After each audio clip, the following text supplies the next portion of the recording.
UP के सीतापुर में हुए बेल्ट कांड के आरोपी शिक्षक ब्रजेंद्र वर्मा जेल भेजे जा चुके हैं और विद्यालय में अनुपस्थित रहने वाली शिक्षिका अवंतिका गुप्ता निलंबित की जा चुकी हैं। लेकिन अब बेल्ट कांड राजनीतिक रूप लेते हुए नजर आ रहा है। हम ऐसा इसलिए कह रहे हैं कि अब बेल्ट कांड के जेल भेजे गए आरोपी शिक्षक ब्रजेंद्र वर्मा के समर्थन में छात्र और अभिभावक अड़े हुए हैं। क्या समस्या है? अब हमारे स्कूल का ताला टूट गया है। तो अब पढ़ने नहीं जाना है क्या? पढ़ने जाना है। तो पढ़ने जाओ। हमारे सर नहीं है। अच्छा, सर नहीं है।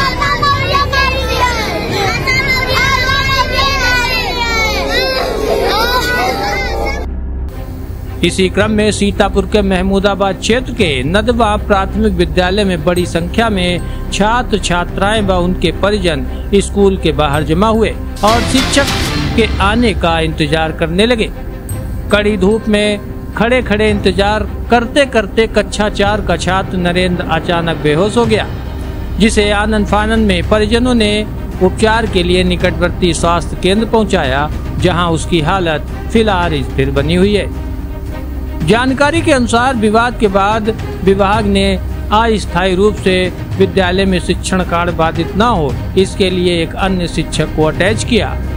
बावजूद इसके बच्चे और उनके परिजन केवल अपने पुराने शिक्षक ब्रजेंद्र वर्मा से ही पढ़ने की मांग पर डटे रहे। उनका कहना है कि वर्मा के बिना वे पढ़ाई नहीं करेंगे। इस स्थिति से विद्यालय में शिक्षा व्यवस्था पूरी तरह ध्वस्त है। गौरतलब है, आखिर ये बच्चे जो प्रदर्शन एवं नारेबाजी कर रहे हैं, इनकी स्क्रिप्ट किसने तैयार की है और इन बच्चों को आगे करके अपनी लड़ाई कौन लड़ रहा है, इसकी भी जांच होना आवश्यक है।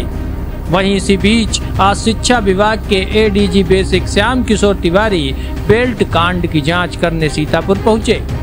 मीडिया से बात की, परंतु एडीजी बेसिक श्याम किशोर तिवारी द्वारा मीडिया के एक भी सवालों का संतोषजनक जवाब नहीं दिया गया और प्रकरण की जांच का हवाला देते हुए अपना बचाव किया।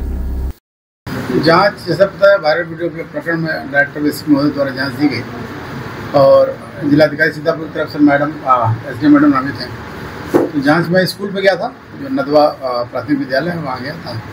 वहाँ कुछ गाँव वालों से हालांकि लोग बात करने को तैयार नहीं थे, तब भी उनसे बात किया, कुछ बच्चों से बात की, वहाँ पे ARP से उनसे बात की, BO से बात की, इतने लोगों से बात की। फिर यहाँ आया, यहाँ जिला विशेष अधिकारी सीतापुर से वार्ता की, स्टाफ से बोला है, अभी सबसे मैं खुद ही जाके बोला हूँ सबसे कि जो कुछ उनका वर्जन है वो दे दें, तो जो बयान वगैरह उन्होंने जो लिखना चाहते हैं, यही स्थिति है।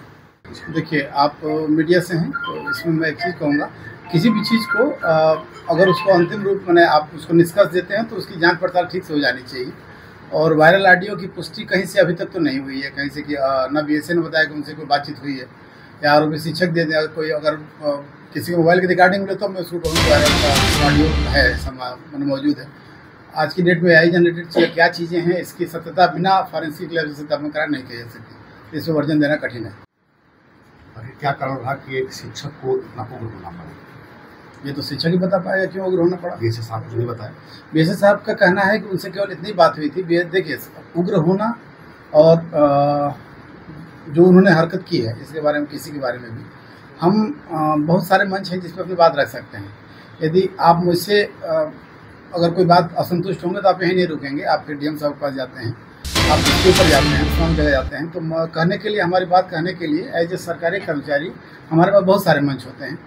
हमारे पास बहुत सारे तहसील दिवस, समाधान दिवस, IGRS तमाम पोर्टल्स हैं हमारे पास जिन पर हमारी बात कर सकते हैं। तो वो उस एक्ट को मैं जस्टिफाई क्या करूँगा, उस पर वो तो पुलिस की जांच का विषय है, उसको पुलिस शिक्षक की पत्नी ने कहा है कि जो CCTV दिया गया है वो अधूरा है, क्योंकि इस कक्ष में उनके पति की भी पिटाई हुई है। इस बारे में आप चूँकि ये पुलिस स्तर से कार्रवाई हो रही है, तो इस पर मेरे स्तर से कुछ कहना ठीक नहीं होगा। फिलहाल अब जिला बेसिक शिक्षा अधिकारी अखिलेश प्रताप सिंह पर लगे आरोपों के घेरे में आएंगे या विभागीय जांच उन्हें क्लीन चिट देगी, ये समय आने पर ही पता चलेगा। Bureau report, Sadagati times.